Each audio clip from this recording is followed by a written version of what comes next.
كلب الصيد يلهث ويذهب صيده لغيره. البخيل يجمع المال ويذهب ماله لغيره. المغتاب يغتاب الناس وتذهب حسناته لغيره. 4 قواعد اجعلها أساس حياتك. لا تتغير لإرضاء الناس، لا تتلون لنيل إعجابهم، لا تتبدل بسبب فشل، ولا تتكبر بسبب نجاح. أجمل الأرزاق ليس رزق المال، بل إن أجمل الأرزاق سكينة الروح ونور العقل وصحة الجسد وصفاء القلب وسلامة الفكر ودعوة أم وعطف أب ووجود أخ وضحكة ابن واهتمام صديق ودعوة محب في الله. صاحب الصالحين، فإنهم إذا غبت عنهم فقدوك، وإذا غفلت نبهوك، وإذا دعوا لأنفسهم لم ينسوك.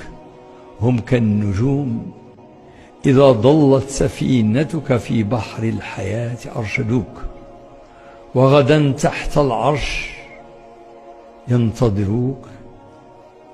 ألا يكفيك أنهم في الله يحبوك. السمكة التي لا تبقي فمها مغلقا لن يصيدها أحد، فأغلق فمك، لأن الكثير يتمنى أن يتصيد أخطأك. وكن كالمطر أينما يقع ينفع، ولا تقل إن الدنيا تعطيك ظهرها، فربما أنت الذي تجلس بالعكس. أجمل حكمة من تلك التي رواها ابن الجوزي رحمه الله: مشقة الطاعة تذهب ويبقى ثوابها، ولذة المعاصي تذهب ويبقى عقابها.